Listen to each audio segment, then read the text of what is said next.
ज्ञानेश्वर महाराज की जय। जगद्गुरु श्री तुकाराम महाराज की जय।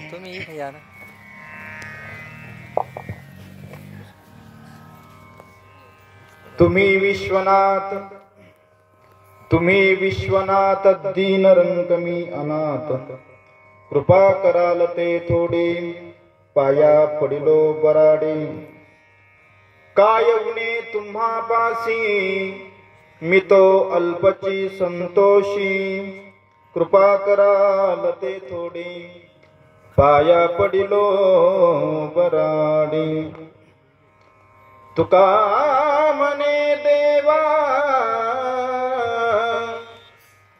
तुका म्हणे देवा, प्रेमे बातुके पाठवा, कृपा कराल ते थोडी पाया पडिलो बराडी।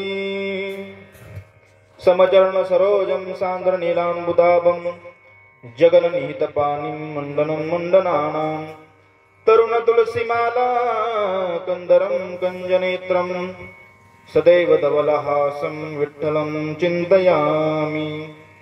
महायोगपीठे तटे भीमरथ्यां, वरं पुण्डरीकाय दातुं मुनीन्द्रैः, समागत्य तिष्ठन्तमानन्दकन्दं, परब्रह्मलिङ्गं भजे पाण्डुरङ्गं। कलावज्ञ ज्योधारार्थावतारं, खलाङ्काङ्कतेजोदिका मोदिवक्त्रं, खलानीशवादापनोदारदक्षं, समाधिस्थमूर्तिं भजे ज्ञानदेवं। गङ्गाविशुद्धं नितपादस्पर्शं, सरोवेष्टितं चुम्बितं पुण्यस्थानं, सराले स्थितं तं समाधिस्थमूर्तिं, नमामि गङ्गागिरियोगिराजं। तपो ज्ञान वैराग्य भक्ति स्वरूपं, सदा अलंकृतं साधु संन्यास योगं, मुख्यस्य वेदांत शास्त्रार्थ नीतिं। नमो नारायण गिरिं परब्रह्म स्वरूपम्। अष्ट सिद्धि नवनिधि के दाता, असवर दीन जानकी माता, राम रसायन तुम्हारे पासा, सदा रहो रघुपति के दासा। राम लक्ष्मण जानकी, जय बोलो हनुमान की। जयंते किलिया स्मरण होय सकळ विद्येंचे अधिकरण, तेची वंदो श्री चरण श्री गुरूंचे ते नमस्कारोनी आता। तुम्ही विश्वनाथ दीन रंकमी अनाथ, कृपा कराल ते थोडी पाया पडिलो बराडी। प्रस्तुत प्राप्तस्थळी प्रवचन रूपी सेवेसाठी निवडलेला जो अभंग आहे,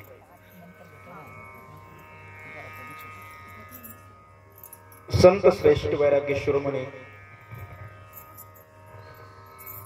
अखिलकोट ब्रह्मांड नायक भगवान पंढरीश पांडुरंग परमात्म्यांचे एकनिष्ठ भक्त, संत हृदय सम्राट वैराग्य शिरोमणी जगद्वंदने श्रीमंत श्री जगद्गुरु श्री तुकोबराय यांचा हा 4 चरणांचा उत्कृष्ट असा अभंग चिंतन रूपी सेवेसाठी निवडलेला असून, संत श्रेष्ठ जगद्गुरु श्री तुकोबराय या अभंगातून भगवंताकडे एक प्रार्थना करतात। प्रार्थनेचं स्वरूप फार सुंदर आहे, जगद्गुरु श्री तुकोबरायांनी या अभंगातून व्यक्त केलेलं आहे। आम्हाला जर त्याच्याकडे जर जायचं असेल तर त्याची स्तुती, माणूस सर्वात प्रिय जर काय असेल तर व्यक्तीला स्तुती प्रिय आहे। या जगतामध्ये गोड जर खाल्लं माणसाला, ते माणसाला त्रास होतो। सर्वात जास्त गोड जर काय असेल तर ती व्यवहारामध्ये साखर आहे। साखरेपेक्षा दुसरं काही गोड नाहीये। पण जर माणसाने जर जास्त साखर जर खाल्ली तर त्याला त्रास होण्याची दाट शक्यता आहे. साखरेपेक्षा जर गोड काय जर असेल तर ती स्तुती आहे. म्हणून जगद्गुरु श्री तुकोबा यांनी आज भगवंताकडे प्रार्थना केली. प्रार्थनेचं स्वरूप आहे, तुम्ही विश्वनाथ दीन रंग मी. आम्हाला जर आमच्या उच्च स्तरीय व्यक्तीकडे जर जायचं जर असेल तर आमची भूमिका आम्हाला त्याच पद्धतीने त्याच पायरीवर ठेवावी लागेल, तर आमचं स्वरूप त्या व्यक्तीला कळू शकतं. आणि प्रार्थनेचं स्वरूप आहे, कृपा करायला ते थोडी पाया पडिलो बरा. त्या जगतामध्ये सर्वात मोठं काय जर असेल तर ते कृपा आहे. कृपा ती भगवंताची कृपा असो, सर्व संतांची कृपा असो, सद्गुरूंची कृपा असो, व्यक्तीवरती कृपा असल्याच्या नंतर तर ती व्यक्ती तरते, अन्यथा ती तरू शकत नाही. पाया पडिलो बराडी. बराडी या शब्दाचा अर्थ की इच्छा नसता. माझे जर अंतःकरणामध्ये भाव जर नसले तरी मी सर्व भावाने तुला शरण आलो. ना आम्हाला माहितीये काय होणे तुम्हापाशी, मी तो अल्पची संतोष. मग याच्या करताना मी तुमच्याकडे आलो ना, तो का म्हणे देवा काही भातुके पाठवा किंवा प्रेमी भातुके पाठवा, कृपा कराल ते थोडी पाया पडिलो बरा. या अभंगाचा सरळ असा अर्थ असा आहे. अभंगवरती काही चिंतन करण्यापूर्वी थोडासा परिहार द्यायचा जो असा, ज्या निमित्ताने आपण या ठिकाणी सर्वजण जमलेलो आहोत ते निमित्त आपल्याला सर्वांना ज्ञात आहे. मला तुमच्या समोर बोलायचंय. मी अगोदर माझी मनाची मशागत करून आलो तेव्हाच तुमच्या समोर पेरतोय. अन्य ठिकाणी बोलणं आणि एक अभ्यासू व्यक्तिमत्वांसमोर बोलणं ही फार मोठी जबाबदारीची गोष्ट आहे माझ्यावरती. प्रदोष निमित्ताने आपण या ठिकाणी सर्व साधक मंडळी, वारकरी संप्रदायावरती निष्ठा असलेले सर्व भावी भक्त मंडळ या ठिकाणी उपस्थित आहेत.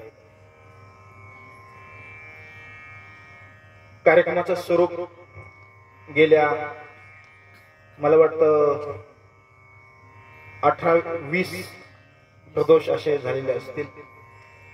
त्याचा औचित्य साधून मला अण्णांनी सांगितलं की हे वर्ष पूर्ण पॅक होऊन गेलं. मला असं म्हणायचं की सद्गुरूंवरती किंवा भगवंतावरती असलेली निष्ठा, त्या निष्ठेचं स्वरूप म्हणजे हा प्रदोष आहे. व्यक्तीने जर एकत्रित यायचं जर असेल तर काहीतरी कार्यक्रमाचं औचित्य साधावं लागतं. त्याला तंत्रज्ञानातून आपण त्याला कम्युनिकेशन स्किल म्हणूया. टेलिकम्युनिकेशनच्या जोरावरती माणूस आपण कुठेही हे करू शकतो, चर्चा करू शकतो. पण कम्युनिकेशन स्किल आपल्याला जर करायचं जर असेल तर, संवादात्मक चर्चा जर करायची जर असेल तर आपल्यामधून एकतरी कोणतरी बोलणारा पाहिजे आणि कोणीतरी ऐकणारा समोर तरी ते पाहिजे. आणि मी आज इथं बसल्याच्या नंतर मला माहिती आहे की आपण सर्व मंडळी बोलणारेच आहेत, ऐकणारेच आहेत. फक्त माझा मान सन्मान म्हणून तुम्ही खाली बसलेले, तुम्हाला इथं बसवले. पण एवढं मनाची एकाग्रता, एकमेकाबद्दल वरचं प्रेम आणि जीवापाड प्रेम, आपण सर्व मंडळी या ठिकाणी आलात. मला तुम्ही प्रवचन करताना अजून बघितलेलं नसेल, कीर्तन करताना बघितलेलं नसेल, कारण माझा जीवनाचा प्रवास मृदंगातून सुरू झाला, गायनातून सुरू झाला आणि तोडकं मोडकं सद्गुरू श्री गुरु रामगिरीजी महाराजांच्या कीर्तनामध्ये जशी सेवा करण्याचा योग माझ्या जीवनामध्ये मला घडला, त्यांच्या कृपेचा प्रसाद म्हणून या ठिकाणी मी बोलतो.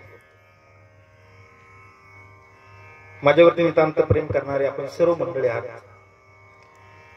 आदरणीय या ठिकाणी परमार्थ स्नेही राजभाऊ असतील, या ठिकाणी बंटी महाराज असतील, आमचे बेटाचे ज्येष्ठ चोपदार की ज्यांनी मला या ठिकाणी येऊन बसवलं, त्यांची कृपा माझ्यावरती आहे ते आबा.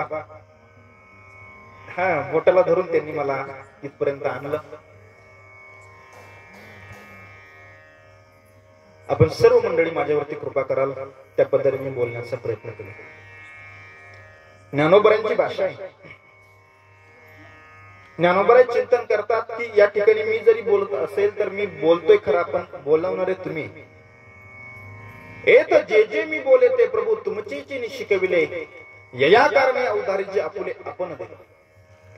हे सारस्वतीचे कोड तुम्हीच लाविले ते झाड, तरी आता उधानामृत वाढ शिंपोनी कीजे. ज्ञानेश्वर महाराज सांगतात की मी जरी बोलत असेल तर बोलवणारे तुम्ही.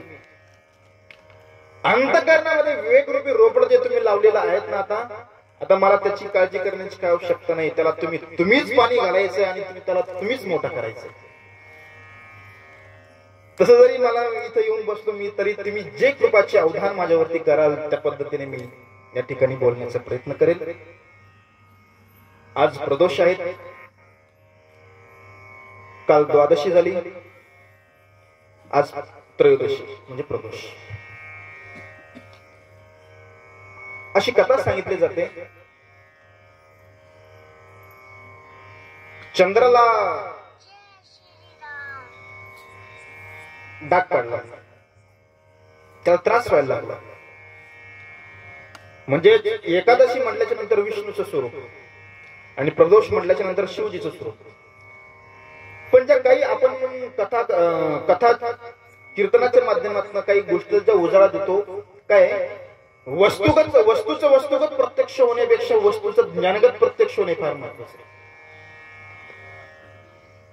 नेमकं आम्ही करणारं जे कार्य आहे, आम्हाला त्याची मागची जी भावना जर आम्हाला समजली तर त्या करणाऱ्या कार्याला अजून प्रोत्साहन आपण होत असतो.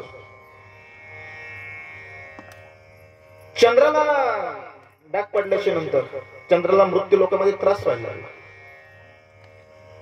आणि शिवजींनी त्यांना आयुष्य जीवन प्रदान करण्यासाठी त्रयोदशी हा दिवस निवडला. म्हणून ह्या दिवशी प्रदोष केला जातो. म्हणजे त्याच्यातला जो दोष होता तो बाजूला काढला गेला, म्हणून प्रदोष आपण साजरा करत जातो. असे काहीतरी कारण असतात. कार्याशिवाय कारण नाही, कारणाशिवाय कार्य नाही. त्याच्यातला एकदा की दोष भगवान शिवजींनी त्याला जीवदान दिलं आणि त्याच्या जीवनातून दोष बाजूला काढला गेला आणि तो दिवस होता त्रयोदशी म्हणजे आजचा दिवस. म्हणून आजच्या दिवशी प्रदोष हा साजरा केला जातो. पुराणामध्ये भरपूर अशा कथा आलेल्या आहेत,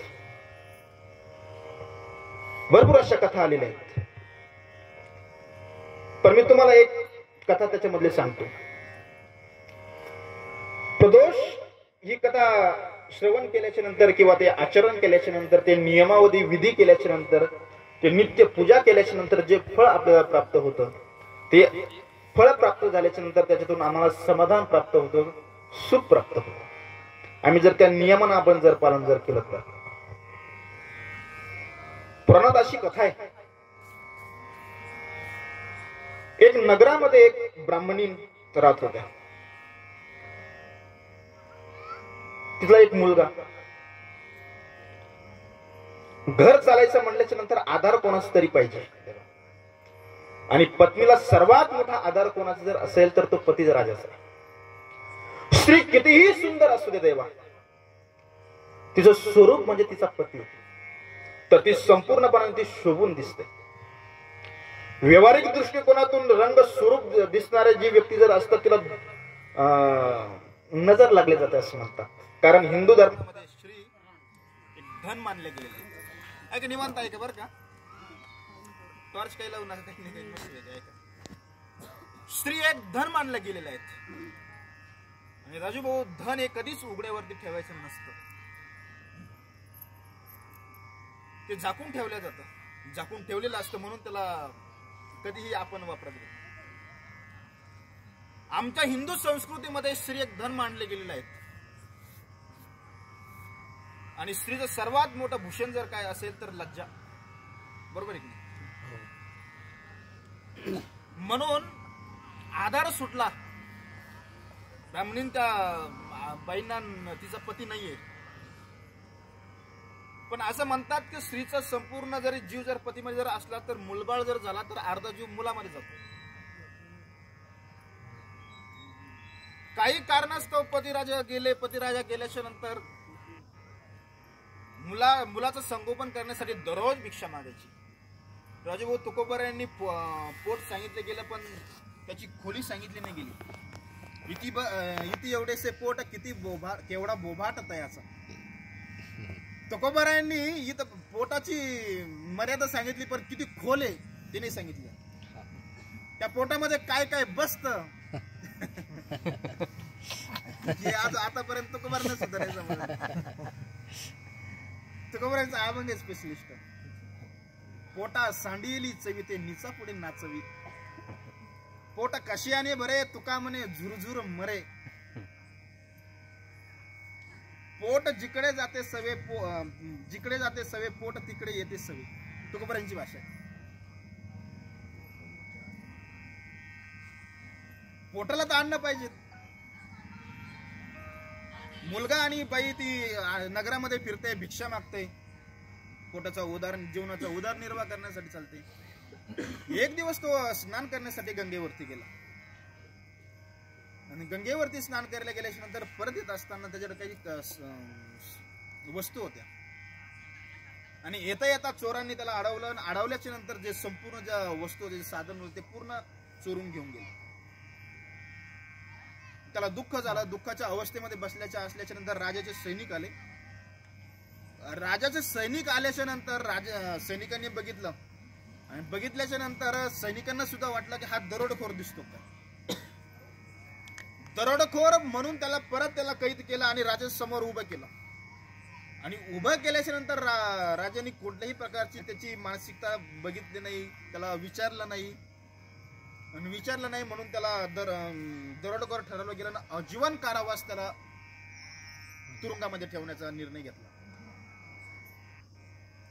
तुरुंगामध्ये ती व्यक्ती गेल्याच्या नंतर राजा जेवण झालं सायंकाळचं. आवाज येतो सगळ्यांना? हो येतो. राजाने जेवण केलं. जेवण केल्याच्या नंतर राजा विश्राम करण्यासाठी शयनगृहामध्ये गेला. शयनगृहामध्ये गेल्याच्या नंतर राजा झोप लागली आणि झोपामध्ये शिवजी त्यांच्या स्वप्नामध्ये आले.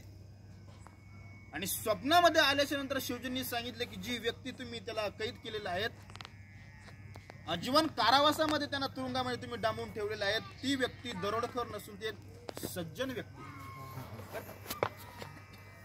सज्जन व्यक्ती आहे. तिला तुम्ही न विचारता तुम्ही त्याला कारावास केला आणि आजीवन कारावासामध्ये ठेवलं.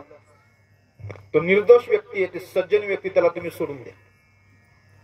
राजाला असा संकेत आल्याच्या नंतर, शुभ संकेत आल्याच्या नंतर राजा घाईघाईने उठला आणि उठल्याच्या नंतर तुरुंगामध्ये गेला. तुरुंगामध्ये एवढ्या घाईघाईने आता राजा आले म्हटल्याच्या नंतर सैनिकांची थोडीशी धावपळ होतेच. सेनापतीला बोलवलं आणि सांगितलं की याची मुक्तता करा. सैनिकांना असं वाटलं की आतापर्यंत कधी असं झालं नाही, कोणत्या कायद्याकरता राजासाहेब आतापर्यंत कधी तुरुंगात आले नाही.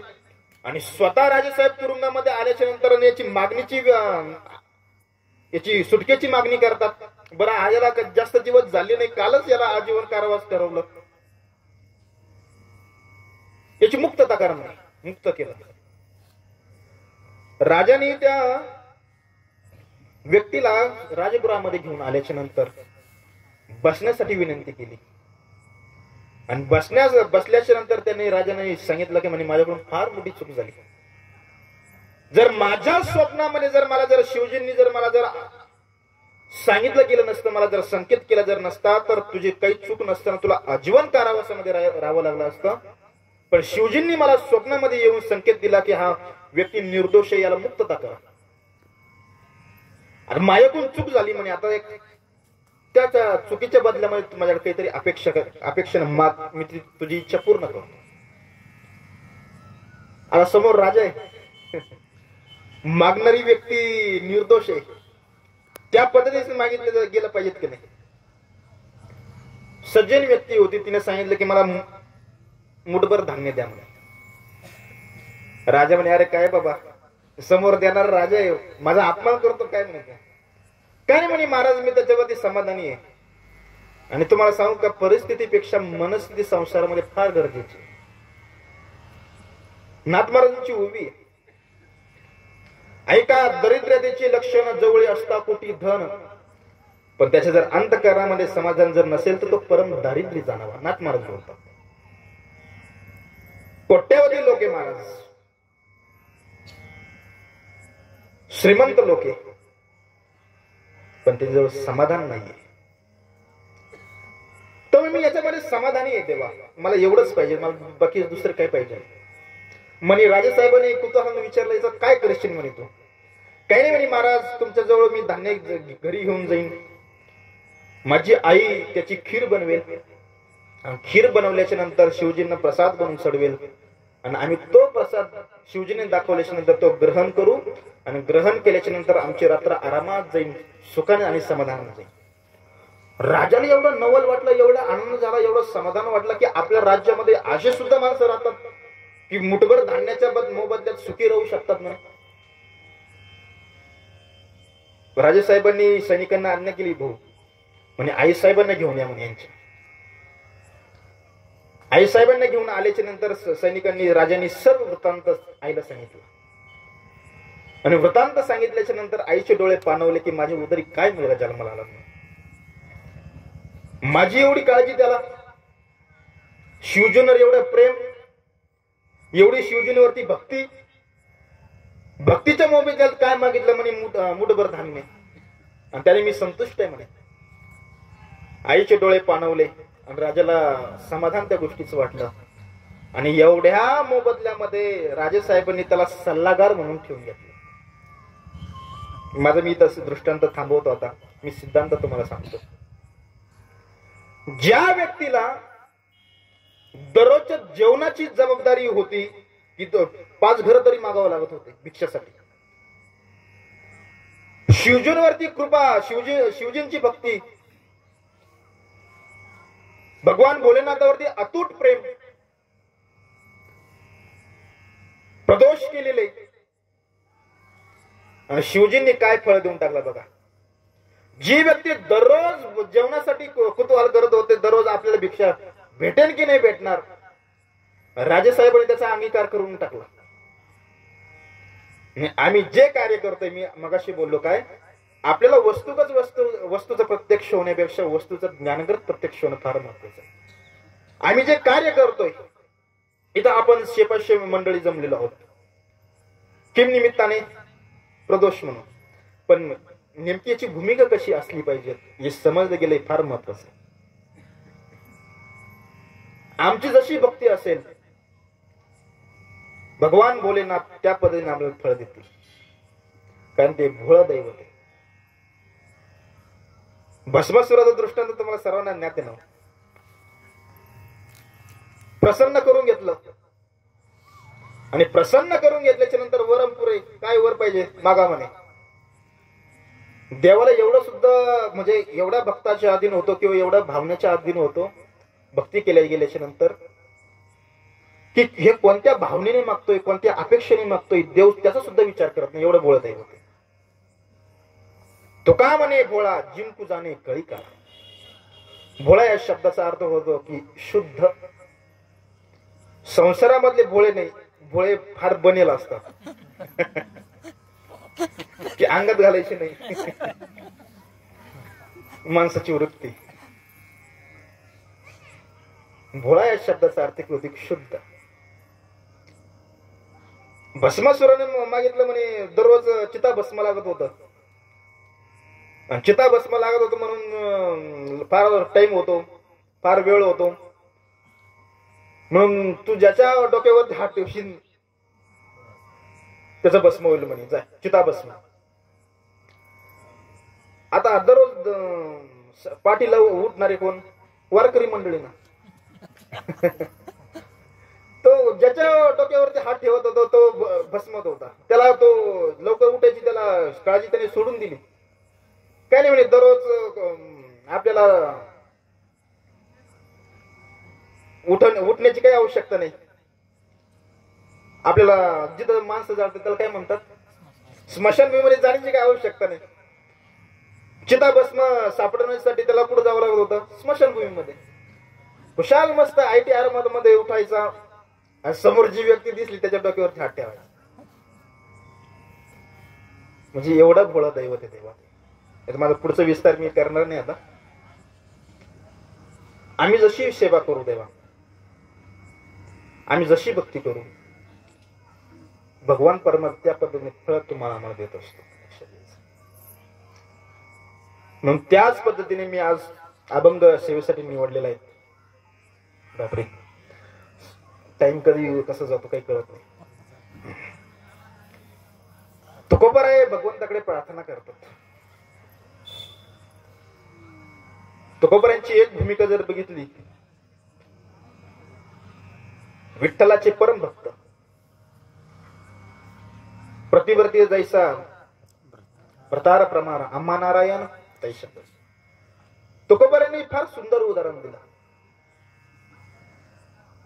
पतिव्रतेचे हृदय जैसे ते हृदय जसे तिचे ते पती वाचून न स्पर्श. ज्ञानोबारांची भाषा. अंतःकरणामध्ये सदैव पतिव्रतेला आपल्या पतीविषयी आदरत आहे. तुकोबारांची भूमिका तशीच आहे. आम्ही दुसऱ्याला स्वीकारत नाही, आम्ही फक्त कोण पंढरीश पांडुरंग परमात्म्याला स्वीकारतो. आता मी थोडासा फटफट बोलतो. तुकोबारांची भूमिका अशी कशी निवडली गेली? भगवान भोलेनाथावरती एवढं प्रेम का जडलं गेलं? ज्ञानोबारांचा हरिपाठ आपण बघा. रामकृष्ण वाचा बावा जीवाचा आत्मदोष वाचा राम. वारकरी संप्रदायामध्ये आम्हाला उद्धारण्याचं साधन काय जर असेल तर कोणता मंत्र येतो? रामकृष्ण. बरोबर की?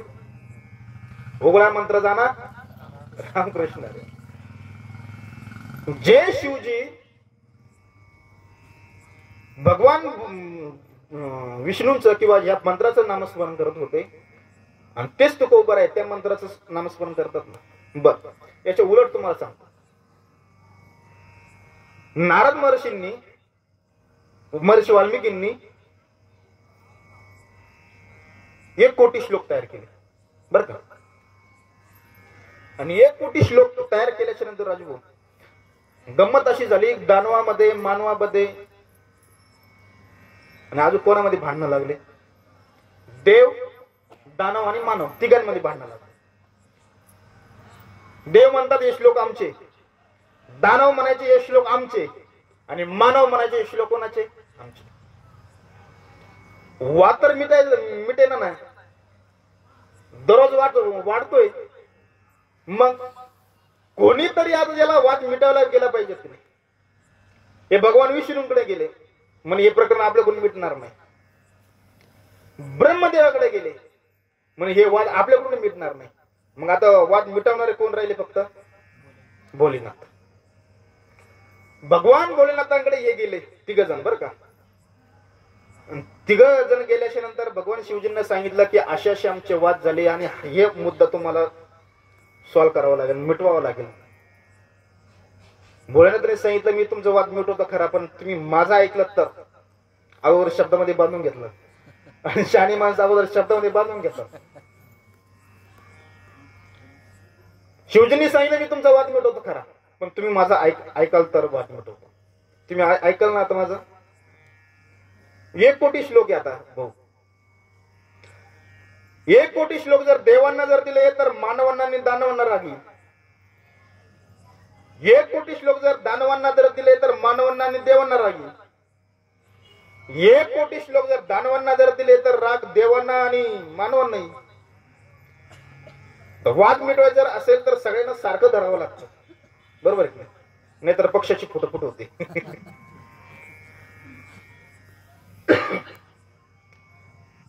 आता माझं गणित कच्चं आहे थोडं,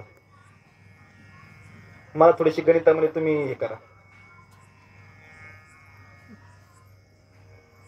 1 कोटी श्लोक बरोबर आहे की नाही? 30 लाख श्लोक देवांना दिले, 30 लाख श्लोक मानवांना दिले, 30 लाख श्लोक दानवांना दिले. खाली किती राहिले? मला तुमचं पाहिजे होतं अगोदर 1 कोटी ना, किती दिले? 10 लाख. 3 लाख श्लोक देवांना दिले, 3 लाख श्लोक मानवांना दिले आणि 3 लाख श्लोक दानवांना दिले. खाली किती राहिले? खाली किती राहिले? 1 लाख. महिला मंडळी 30,000 श्लोक देवांना दिले, 30,000 श्लोक दानवांना दिले, 30,000 श्लोक मानवांना दिले. खाली किती राहिले? 10,000. सांगत चला बर का, 10,000 राहिले का? 3,000 श्लोक देवांना दिले, 3,000 श्लोक मानवांना दिले, 3,000 श्लोक दानवांना दिले. खाली किती राहिले? 1,000. पहा बर का आता 1,000. 300 श्लोक देवांना दिले पुरुष मंडळी, 300 श्लोक मानवांना दिले, 300 श्लोक दानवांना दिले. खाली किती राहिले? 100. गणित पक्क आहे तुमचं बर का. खाली किती राहिले? 100. 30 श्लोक देवांना दिले, 30 श्लोक मानवांना दिले, 30 श्लोक दानवांना दिले. खाली किती राहिले? 10. 3 श्लोक देवांना दिले, 3 श्लोक मानवांना दिले, 3 श्लोक दानवांना. खाली किती राहिले? किती राहिले? 1 राहिला. आता परत वादाची भूमिका आली की नाही सांगा बरं तुम्ही. 1 कोटी श्लोक देवांना दिले तर दोघांना राग येत होता आणि खाली किती राहिला? 1 राहिला. बरं आता जर हा 1 श्लोक जर त्यांना जर दिला दोघांना राग येतो, कोणाला दी? तुम्ही ग्राह्य धरा आता. आता पण वाटणी करणारे शिवजी ना देवा. शिवजींनी विचार केला की हा श्लोक कोणत्या छंदामध्ये बसतो. हा श्लोक होता अनुष्टुप छंदातला बर का. आपली जी गीता आहे ना, भगवद्गीता, गीता प्रेस गोरखपूर, आपले जेवढे 700 श्लोक आहे भगवान श्रीकृष्णाने अर्जुनाला केलेला उपदेश, हे जेवढे श्लोक आहेत तेवढे सगळे श्लोक अनुष्टुप छंदातले. किती? अनुष्टुप छंदातले. अनुष्टुप छंदामध्ये एक श्लोक त्याच्यामध्ये अक्षर असतात 32. अर्धा तुकडा जो असतो तो 16 अक्षराचा आणि अर्धा तुकडा असतो तो 16 अक्षराचा, प्लस किती होतात? 32. आपल्याला जर श्लोक जर वाचायचा जर असेल तर 8 शब्दाचा तुकडा करावा लागतो, त्यावेळेस श्लोक हा पूर्ण होतो. धर्मक्षेत्रे कुरुक्षेत्रे समवेता योत्सवः मामकाः पांडवश्चैव किम कुर्वत संजय. याच्यामध्ये तुम्ही जर 8 शब्दाचा तुकडा जर नाही केला तर श्लोक कंप्लीट होऊ शकत नाही. बरोबर आहे? मग किती राहिले आता? 1 श्लोक होता तो किती कोणत्या छंदामध्ये गेला? अनुष्टुप छंदामध्ये. अनुष्टुप छंदामध्ये अक्षर किती आहे? 32. 10 श्लोक कोणाला दिले? देवांना, दानवांना आणि मानवांना. खाली किती राहिले? 2 राहिले. 2 अक्षर राहिले. ते 2 अक्षर होता राम बर का. आणि महादेवांनी सांगितलं की आता एवढे मी तुमची वाटणी सुव्यवस्थितपणे करून दिले बर का. एवढी मी तुमची वाटणी सुव्यवस्थित करून गेली, तुम्हाला कुठल्याही प्रकारचं दुःख कोणाला होण्याचं काही कारण नाही. तुम्ही मोकळ्या मनाने तुम्ही हे श्लोक सगळे घेऊन जा. याच्या बदल्यात तुम्ही मला हे 2 अक्षर देतात का? हे बाकी तिन्ही म्हणे घेऊन टाका. भगवान भोलेनाथांनी काय ज्ञानोबरांची ओवी बघा. येण्याची क्षेत्राभिमाने राज्य त्यागिले विषाने, गुंतो जाणून या स्मशाने वासू केला. ज्ञानोबा सांगतात की ते सगळे अक्षर बाजूला ठेवले आणि सारभूत तत्व राम हे 2 अक्षर घेतले. आणि राम अक्षर घेतल्याच्या नंतर भोलेनाथांनी कैलास राज्याचा त्याग केला. गणपती सारखं विघ्न हारता गणपती सारख्या मुलाचा त्याग केला. कार्तिक सारखा माता पार्वती सौंदर्यवान अशी असणारी बायकोचा त्याग केला आणि राज्याचा त्याग केला आणि जाऊन पुढे बसले स्मशानामध्ये गेले. आणि स्मशानभूमीमध्ये गेल्याच्या नंतर राम नावाचं एवढं गुणगान केलं, एवढं धन लुटलं देवा महादेवांनी. आणि तीच प्रक्रिया तुकोबरायांनी बघितली. माझा मुद्दा येतो होता. तीच प्रक्रिया तुकोबरायांनी बघितली. अरे बाबा, जर हे जर शिवजी आणि भगवान विष्णू जर दुसरे नाहीचे हे जर स्वरूपाने एकच आहे तर मी यांना का मानू नये. म्हणून भगवान भोलेनाथांनी जी भक्ती केली मंत्राची, तेच मंत्राचे आराध्य दैवत तुकोबरायांनी स्वीकारलेलं होतं. म्हणून जे विष्णूची विष्णूशी बदला शिव दुरावला, अदपात झाला तयानर. भगवान विष्णूंना मानतो पण शिवजींना मानत नाही, त्याच्या जीवनामध्ये त्याचा अदपात झाल्याशिवाय राहणार नाही. हे तुकोबारांचे तुकोबारांचे एक प्रमाण देतो. उदका वेगळा नव्हे तरंग निराळा. चला, उदक म्हणजे काय भाऊ? तरंग म्हणजे काय? पाणीच.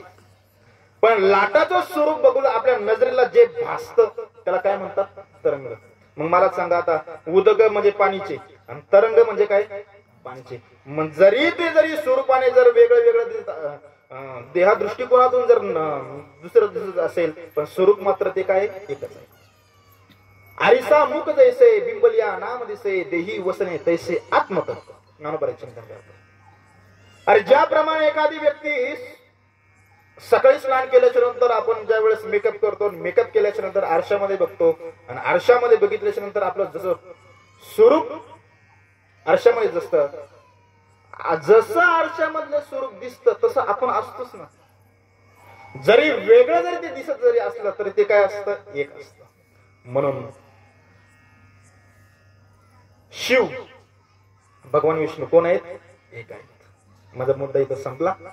म्हणून तुकोबाराय ज्याप्रमाणे जशी भक्ती विष्णूंची करतात त्याचप्रमाणे भक्ती भोलेनाथांची करतात.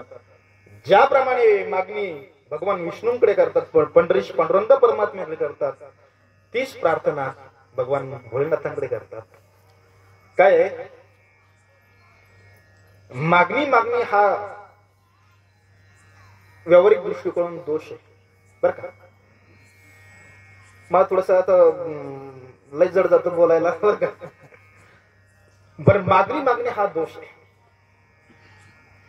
मागणी सदैव जर माणूस जर मागणी जर करीत जर असेल तर त्याच्यामध्ये त्याची किंमत ही कमी होत जाते. देही इति वचनम श्रुत्वा देहस्थ पंच देवता. देहामध्ये 5 देवता आहे. श्रीही, रीही, धीही, धृतया आणि कीर्तया. माणूस जर सदैव जर मागणी करीत जर असला तर त्याच्या जीवनातून त्या 5 गोष्टी त्याला सोडून जातात. श्रीही म्हणजे त्याची संपत्ती त्याला सोडून जाते. रीही म्हणजे लाज, रीही म्हणजे बुद्धी त्याला सोडून जाते. श्रीही, रीही, धीही, धी म्हणजे बुद्धी त्याला त्याची सोडून जाते. धृतया म्हणजे त्याचे धैर्य त्याला सोडून जातं आणि कीर्तया त्याची कीर्ती त्याला सोडून जाते. म्हणून सदैव जो मनुष्य व्यक्ती मागणी करतो त्या व्यक्तीच्या जीवनातून 5 गोष्टी निवडून जातात. मग मला सांगा तुम्ही आता भाऊ, आम्ही दोघं तुम्हाला भेटायला जर आलो, आबा तुमच्या तब्येतीची विचारपूस करण्यासाठी आले आणि मी जर काही अपेक्षण जर आलो आणि तुम्हाला जर कळलं गणेश महाराज काही अपेक्षण आले, तुमचं ध्यान आकर्षित माझ्याकडे राहील का आबाकडे राहील? खरं सांगा बरं का. कारण मी माझ्यावरती घेतोय, नको कोणाला घ्यायला. आम्ही देशातले. तुम्हाला आकर्षण कोणाचं आहे? मागणाऱ्याचं आकर्षण आहे का भेटण्याला येणारं आकर्षण आहे? कोण म्हणतं मागणाऱ्याचं आकर्षण आहे? मग देव नंबर माझ्याकडे आहे बरं का.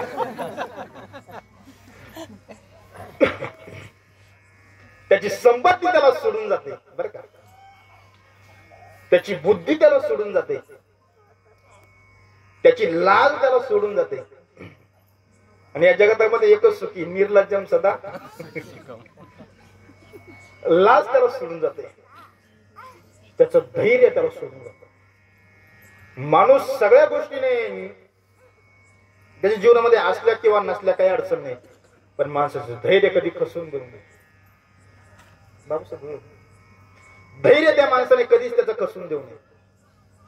माणसाचं व्यक्तीचं धैर्य खचलं माणूस कसाही जरी असला देहा दृष्टिकोनातून, पण तो खसून गेल्याच्या नंतर त्याची चेहऱ्यावरचे जे हावभाव आहे ते बदलून जातात.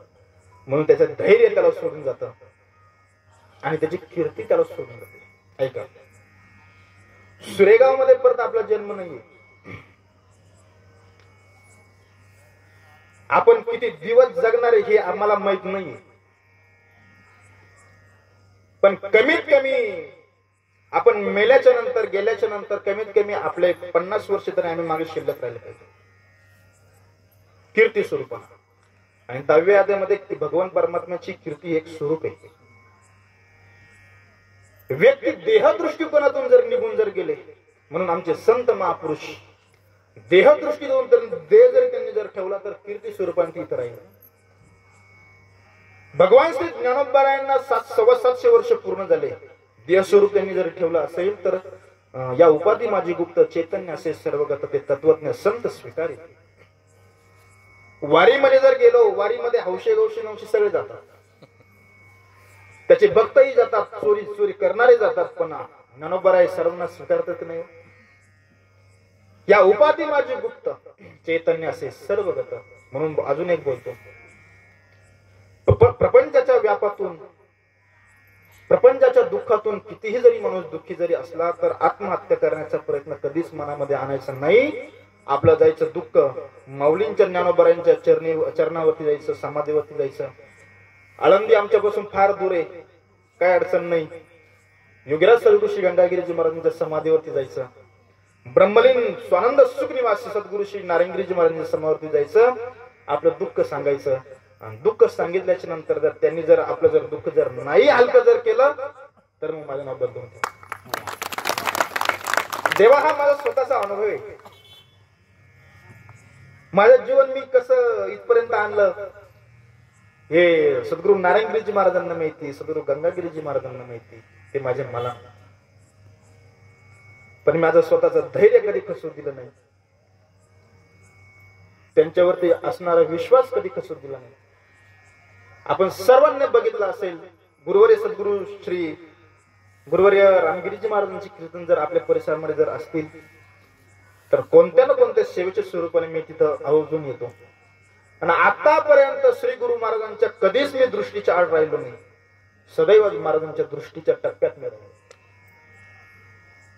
होता कृपा तुमची पशु बोले वेद, हे जर महाराजांचे शब्द आहे. आणि जर ज्ञानोबारांच्या कृपेच्या वर्षाव झाल्याच्या नंतर जर रेडा वेद बोलू शकतो तर तेच स्वरूप आमच्या सद्गुरू रामगिरीजी महाराजांचं आहे. आणि त्यांनी आमच्यावरती कृपा केल्याच्या नंतर आम्ही का कीर्तन करणार? बरोबर की नाही? म्हणून आपली कीर्ती सद्गुरूंना सर्व भावाने शरण जायचं. आम्हाला आम्ही ज्या क्षेत्रामध्ये आहोत, ऐका, आम्ही ज्या क्षेत्रामध्ये आहोत, ज्या क्षेत्रामध्ये आमचे जे मार्गदर्शक आहेत, आमच्या जीवनातलं सुख दुःख आम्ही त्यांना पूर्णपणे सांगायचं तर ते आमचे दुःख क्लिअर करते. आम्ही जर डॉक्टरांपाशी जर गेलो तर आमचं जर दुःख जर आम्हाला जर डॉक्टरनं जर आम्ही जर सांगितलं जर नाही तर आमचं दुःखाचं निरसन डॉक्टर करू शकतील तरी कसे?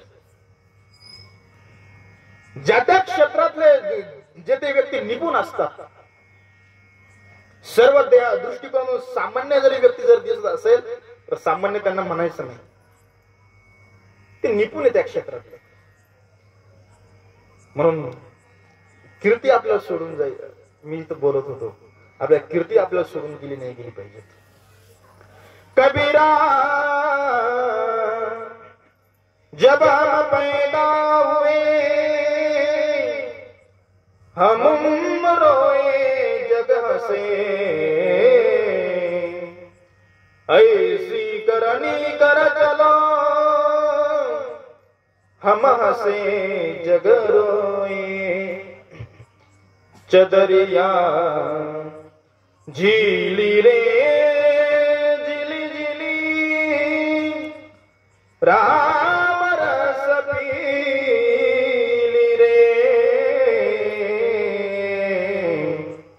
चदरिया झीली रे झिली झिली. संत कबीर महाराज सांगतात, माणसाला देहादृष्टीकडून जर गेला तर कीर्ती स्वरूपाने मागे शिल्लक राहायला पाहिजेत. म्हणून आमच्या आजोबांचं एक वाक्य असायचं, आपल्याला माहिती, ज्यांचा व्यवहार दृष्टिकोन चांगला त्याचा परमार सुद्धा तेवढाच चांगला आहे. म्हणून आपल्या जीवनातला आम्ही ज्याची प्रपंच तर कोणी सोडू शकत नाही, लावू शकतो, पण सदैव साधारण नीतिमूल्य जर आम्ही जीवन जर जगलो ना, वेगळा परमार्थ करण्याची काय आवश्यकता नाही. आमच्या आजोबांचे वाक्य होते. म्हणून आमची कीर्ती मागे शिल्लक केली पाहिजेत. पण सदैव मनुष्य जर मागणी जर मागत जर असेल, सदैव मागणी जर करणार जर असेल तर माणसाची कीर्ती त्याला सोडून जाते.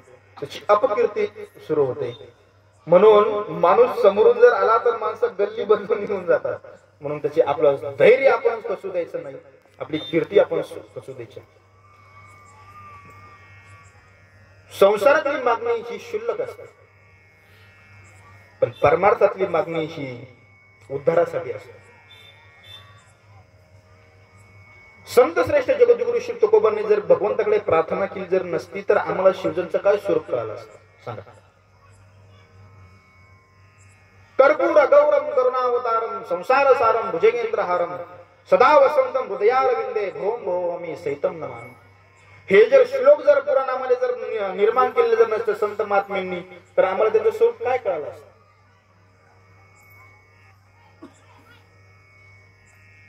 प्रापंचातील मागणी ही नाशाला कारणीभूत ठरते आणि परमार्थातील मागणी जीवाच्या उद्धाराकरता श्रेष्ठ असते.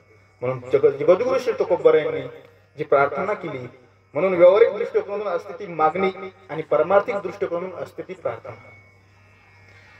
पण प्रार्थनेचं स्वरूप आहे. आम्हाला काहीतरी मागायचंय ना, मागणी करायची ना, प्रार्थना करायची ना, मग त्याच पद्धतीने त्याला प्रसन्न करता आलं पाहिजे. त्या दैवताला, त्या क्षेत्रातील त्या व्यक्तीला. भगवान जगद्गुरु श्री तुकोबा यांना सांसारिक व्यक्तीशी काही घेणं देणं नाही. प्रार्थना करतायत ते शिवजींकडे. प्रार्थनेचं स्वरूपाची मागणी कशी स्वरूप बघा. तुम्ही विश्वनाथ दीन रंक मी अनाथ. चला आता मी तुम्हाला थोडस न्यायशास्त्र सांगतो. आम्ही जर एखादा अभंग चिंतनासाठी जर घेतला बरं का, की एखादी व्यावहारिक दृष्टिकोन आम्हाला एखादी गोष्ट हाताळायची तर त्याचा त्या शब्दाचा अर्थ कसा लावायचा हे न्यायशास्त्र त्याला म्हणतात. स्पष्ट ज्ञापक श्रुतीचा अर्थ करत असताना शब्द पहा एक. बरं का, स्पष्ट ज्ञापक श्रुतीचा अर्थ करत असताना शब्द पहा एक. अस्पष्ट ज्ञापक श्रुतीचा अर्थ करत असताना शब्द आणि प्रकरण पहा दोन. आणि संदिग्ध श्रुतीचा अर्थ करत असताना शब्द प्रकरण आणि मागच्या पुढचे संदर्भ पाहून अर्थ करा नंबर 3. तीन भूमिका. काही वेळेस पूर्णपणे वाक्य पूर्ण असतं पण त्याच्यामध्ये एक शब्द फार महत्त्वाचा असतो. त्या शब्द त्या वाक्याला महत्व नाही, त्या शब्दाला किंमत असते. स्पष्ट ज्ञापक श्रुतीचा अर्थ करत असताना देवा ताईचा करी उपकार देहाचा विसर पाडी माझा. याच्यामध्ये जे अभंगाचं चरण आहे तुकोबारांचे त्याच्यामध्ये जगद्गुरु श्री तुकोबा यांनी मागणी केली भगवान परमात्म्याकडे. पण कशाची मागणी केली सांगा. कशाचा विसर पडाव म्हणे तुकोबा देहाचा विसर. आता या अभंगातून जर या चरणातून जर देहाचा हा जर शब्द जर बाजूला करत राहिला तर तुम्ही कशाचा अर्थ लावसा सांगा. म्हणून स्पष्ट ज्ञापक श्रुतीचा अर्थ करत असताना शब्द पहा एक. अस्पष्ट ज्ञापक श्रुतीचा अर्थ करत असताना शब्द आणि प्रकरण बघा. कधी कधी प्रकरण शरणागतीच आहे, स्पष्ट आहे. देवा तुझं कळलं तर करी किंवा तारीशी किंवा तारी मार. प्रकरण शरणागतीच आहे. देवा तू मारला तरी माझा उद्धाराला कारण आहे आणि देवा तू माझ्यावरती कृपा केली तर ती माझ्या उद्धाराला कारण. प्रकरण कशाचं आहे? शरणागतीचं. आणि संदिग्ध श्रुतीचा अर्थ करत असताना शब्द प्रकरण मागचे पुढचे संदर्भ पाहून अर्थ करा नंबर 3. सोपं करून सांगू का थोडे. एक मुलगा सुशिक्षित पण सुशिक्षित बेरोजगार नोकरी करण्यासाठी मुंबईला गेला आणि मुंबईला गेल्याच्या नंतर गेल्या लगेच नोकरी भेटत नसते. 1 महिना जातो, 2 महिने जातात पण दररोज जेवणाची व्यवस्था नसते. मग मुंबई सध्याचा स्पेशलिस्ट काय वडापाव खाऊन जीवन जगणारे जवळपास 70% माणसं. त्या मुलाला भूक लागली, त्याला नोकरीचा शोध लागा ना. एक हॉटेलमध्ये गेला तो, त्याने नाश्ता केला बरं का.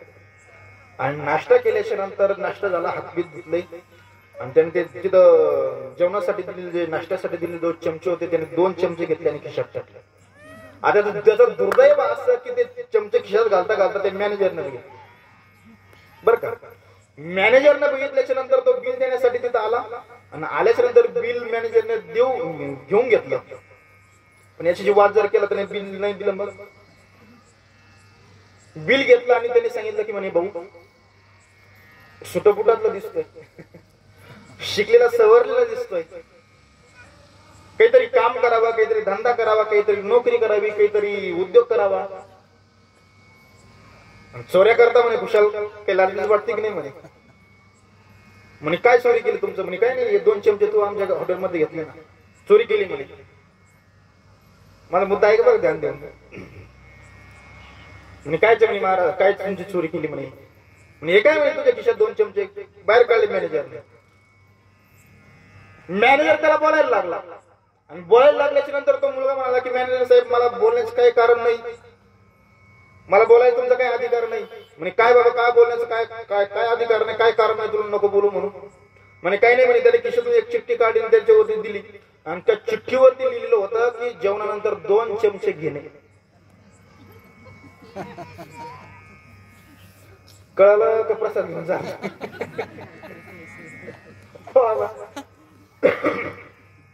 जेवणानंतर 2 चमचे घेणे, पण काय घेणे सांगता येईल कोणाला? औषध घेणे. संदिग्ध श्रुतीचा अर्थ करत असताना शब्द प्रकरण आणि मागचे पुढचे संदर्भ पाहून अर्थ करावा लागत असतो. म्हणून शब्द जरी सामान्य दिसत असले तर त्याच्या पाठीमागचा भाव फार मोठा आहे. तुकोबाराय सांगतात तुम्ही विश्वनाथ दीन रंग मी अनाथ. मी दीन आहे बा तुकोबारायांची भाषा. आता दीनच्या पाठीमागचा अर्थ काय होतो? धनी होतो. दीन विरुद्धार्थी. रंकाच्या विरुद्धार्थी काय होतो? राजा होतो. आणि अनाथच्या विरुद्धार्थी शब्द अर्थ काय होतो? नाथ होतो. इंद्रियाचे दिने आम्ही केलो नारायण, किंवा इंद्रियाचे धनी आम्ही झालो गोसाई. तुका म्हणे आम्ही राजे त्रैलोक्याचे, आणि इकडे काय म्हणतात? रंग. बरं, तुकोबाराय म्हणजे भगवान विष्णूचा अवतार आहे. तो नाथ आहे सर्व जगाचा. पालन पोषणाची जबाबदारी त्याची आहे आणि तोच अवतार तुकोबारायचा आहे. बरोबर की नाही? मग आता मला सांगा, तुकोबाराय स्वतः म्हणतात की अनाथ आहे, म्हणजे याच्या विरुद्धार्थी काय शब्द होतो? नाथ होतो. पण बोलण्याची एक प्रक्रिया असते तेव्हा. मी तेव्हा अनाथ अपराधी कर्महीन मती बंद बुद्धी. तुझे मी आठवले नाही कधी वाचे कृपा निधी माय बाप. हे जर प्रमाण जर बघितलं नाटाच्या अभंगातलं आणि इकडे जर बघितलं तर रात्र न कळे दिवस न कळे अंगी खेळे आणि दुसरे मजा नाही आता नेमेले चित्ता. जसे जसे प्रकरण समोर असतील तसे तसे भाव निघत असतात. माझा आपल्याला आपला दैव जर प्रसन्न करून जर घ्यायचं असेल तर त्याच्या शरणागतीशिवाय आपल्याला पर्याय. जो माझा होय अनन्य शरण त्याचे निवारी मी जन्म. म्हणून तुम्ही विश्वनाथ दीन रंक मी अनाथ. मी अनाथ आहे, तुम्ही माझ्यावरती काय करा तर कृपा करा. कृपा कराल ते थोडी पाया पडिलो बराडी. माझ्यावरती कृपा करा. आपलं जीवन कृपेशिवाय अपूर्ण रे. आपल्यावरती एकतर देवाची कृपा व्हावी आणि आपल्यावरती नाहीतर एकतर सद्गुरूंची कृपा व्हावी. अजून एक बोलतो देवा, जन्माला आल्याच्या नंतर माणूस म्हणून आला, पण मरत असताना त्याने एक जीव म्हणून मरू नये, एक तर त्याने देव म्हणून मरावं नाही तर संत म्हणून. हे फार मोठे महात्म्यांच्या मुखातले वाक्य बरं. जन्माला आल्याच्या नंतर जीव म्हणून तो आला, पण मरताना त्याने जीव म्हणून मरू नये, एक तर त्याने संत होऊन मरावं नाहीतर देव होऊन. ज्ञानोबरांनी कृपा केली रेड्यावरती, ज्ञानोबरांनी कृपा केली जड भिंतीवरती, ज्ञानोबरांनी कृपा केली मेलेल्या प्रेतावरती. मला सांगायची काही आवश्यकता नाही, तुम्हाला सर्वांना ज्ञात आहे. ज्ञानोबरांनी रेड्यावरती कृपा केली, रेडा वेद बोलू शकतो. ज्ञानोबरांनी जड भिंतीवरती कृपा केली, जड भिंत चालू शकते. ज्ञानोबांनी मेलेल्या प्रेतावरती कृपा केली, प्रेत उठून बसू शकतं आणि आमच्या उद्धारा करता ज्ञानेश्वरी सारखा महान ग्रंथ देऊ शकतो. ही ज्ञानोबांनी केली होती कृपा. मग मला सांगा तुम्ही, ज्ञानोबांवरती जर या तिन्ही जर गोष्टीवरती कृपा केल्याच्या नंतर त्याच्यामध्ये अलौकिक स्वरूप प्राप्त होतं आणि त्यांच्या स्वरूपाने त्यांच्या ज्ञानेश्वरीच्या पारायण आम्ही का नारायण होणार? बरोबर आहे का? म्हणून देवाची कृपा आमच्यावरती नितांत होणं फार गरजेचं आहे. म्हणून कृपा कराल ते थोडी, पाया पडिलो बराडी. आणि मागण्याची इच्छा असताना तुमच्याकडे कमी नाही बरं का. काय होऊ नये तुम्हापाशी, मी तो अल्पची संतोषी. देवा तुमच्याकडे फार मोठं काही आहे तुमच्याकडे, पण माझ्या तुम्ही थोड्या देण्यामध्ये मी संतोष पावणार आहे. बघा आता भगवान भोलेनाथांकडे कैलासासारखं राज्य आहे. भगवान भोलेनाथांकडे गणपती सारखा मुलगा आहे, कार्तिक स्वामी सारखा मुलगा आहे, स्वरूपवान सौंदर्यवान अशी पार्वती बायको, हिमालयासारखा सासरा आहे, बरोबर आहे, आणि कुबेरासारखा मित्र आहे. आता कुबेरासारखा मित्र म्हणजे त्याच्याकडे किती निधी संपत्ती माहिती आहे तुम्हाला बंडी भाऊ? नवनिधी संपत्ती. नवनिधी म्हणजे राजीव गांधी हे गांधी ते नाही निधी बरं का. हे आपल्या निधी तेव्हाच संपतात, आपल्याकडे येईपर्यंत संपतात. वरून जरी GR निघला तरी आपल्याकडे येईपर्यंत त्या संपून जातात. ही निधी नवनिधी. पावनिधी संपत्ती रावणाकडे किती आहे? पावनिधी भाऊसाहेब. आणि पावनिधी संपत्ती संपूर्ण त्रैलोक्यात.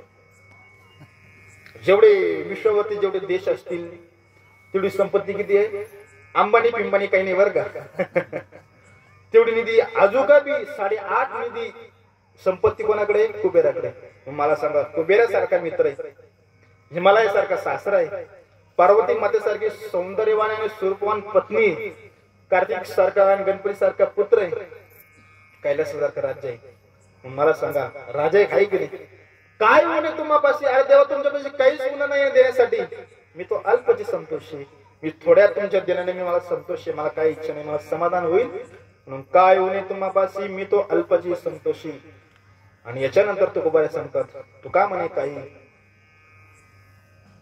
तू का म्हणे देवा काही भातुके पाठवा, तुमच्या स्वरूपाचा काहीतरी प्रेम मला तुमच्या जीवनामध्ये असू द्या.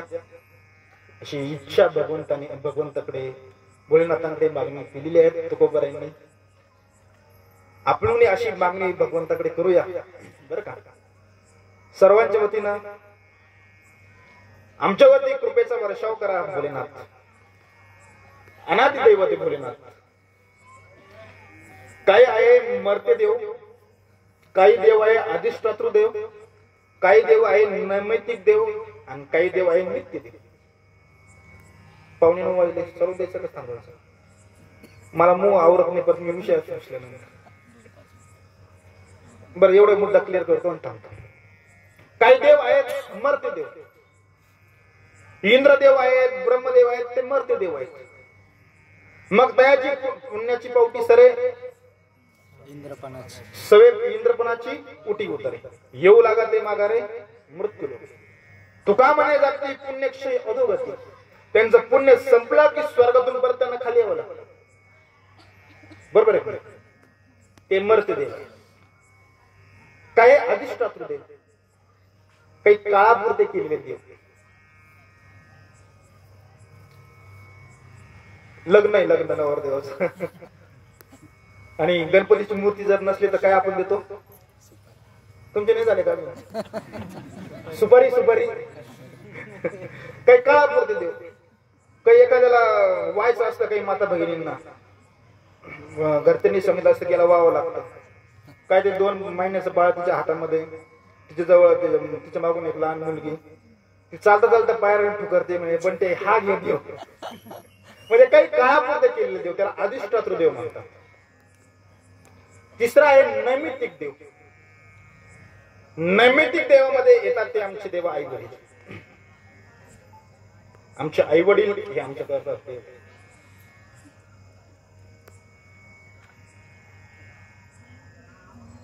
काही जर काही मुद्दे काही लक्षात नसले तर नसू द्या, नाही राहिली तिला ध्यानात नका राहू. पण एवढा मुद्दा लक्षात ठेवा. आई वडील नैमित्तिक देवामध्ये येतात. आई वडील म्हणजे आमचं स्वरूप देव. कालची जी वारी झाली 28 युगापासून उटेवरती उभा असलेला भगवान पंढरीश पांडुरंग परमात्मा कोणामुळे उभा आहे? पुंडलिकाच्या भावार्था. बस मला इथपर्यंतच बोलायचं. तो कुठून आला कसा आला हे मला नाही बोलायचं, पण पुंडलिकाच्या भावार्था. पुंडलिकाचा भाव जर आई वडिलांशी जर प्रामाणिक होता, आई वडिलांशी एकनिष्ठ होता आणि तुमच्या आमच्या उद्धार करता भगवान परमात्म्याने त्याला भेट देण्यासाठी येऊन अंतर्धान होऊन पाहावं, काही अडचण नव्हती ना. मूड पापी जैसे तैसे. पुंडलिकाने सांगितलं देवा आता तुम्हाला इथून हलता येणार नाही. जो कोणी येईल वारीमध्ये करण्यासाठी तो त्याला तुमचा अंगीकार तुम्हाला करून घ्यावा लागेल. एवढे अधिकार प्राप्त झाला कसा आई वडिलांचे. फार एक शेर गोड वर्णन करतो. तो म्हणतो खुदा का काम था हिफाजत वो माँ बाप करने लगे. खुदा का काम था बरकत वो माँ बाप करने लगे. खुदा का काम था बरकत वो भी माँ बाप करने लगे. देखते ही देखते उनके आंखों के सामने कोई परवरदिगार हो गया. वो बड़ा मायूस हो गया, बहुत पछताया, क्योंकि माँ बाप को बनाकर खुद बेरोजगार हो गया. खुदा का काम था मोहब्बत वो माँ बाप करने लगे. देव सर्वांवरती प्रेम करतो. आई वडील आपल्या मुलांवरती प्रेम करतात ना. ऐसी कळवळ्याची जाती करी लाभावी ना. खुदा का काम था बरकत. भगवान परमात्मा सांगतो की तुमच्या कष्टाला फळ देणारा मी आहे. पण आपल्या आई वडिलांची अशी अपेक्षा आहे की आम्ही जशी कष्टाने सोडून प्रपंच उभा केला त्या पद्धतीने आमच्या मुलाबाळांनी कष्ट करू नये. आम्ही जसे दुसऱ्याच्या दारामध्ये साला महिने घातले तसे आमचे दिवस आम्ही दुःखामध्ये काढले. अशा कोणत्या आई वडिलांची इच्छा आहे की आपल्या मुलाबाळांनी दुसऱ्याच्या घरी साला महिने घालावे म्हणून. खुदा का काम था बरकत वो माँ बाप करने लगे. खुदा का काम था हिफाजत. भगवान परमात्मा सर्वांना सांभाळतो. आई वडील आपल्या मुलाबाळांना किती सांभाळतात? फार सांभाळतात. आई तिलाच म्हणावं की आपल्या मुलाच्या अवगुणांवरती सुद्धा पांघरून घालते. तिला आई म्हणते. देखते देखते उनके आंखों के सामने कोई परवरदिगार हो गया. देवाला पछतावा झाला. वो बड़ा मायूस हो गया, बहुत पछताया कि माँ बाप को बना करे खुद बेरोजगार हो गया.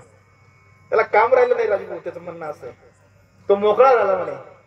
जबाबदारीतून मुक्त झाला. का तर सर्वच ठिकाणी देव सर्वांच्या घरी राहू शकत नाही, म्हणून सर्वांच्या रूपाने त्याच्या रूपाने आई वडील सर्वांच्या घरामध्ये आहेत. म्हणून ते नैमित्तिक देव आई वडील. आणि चौथा आहे नित्य देव.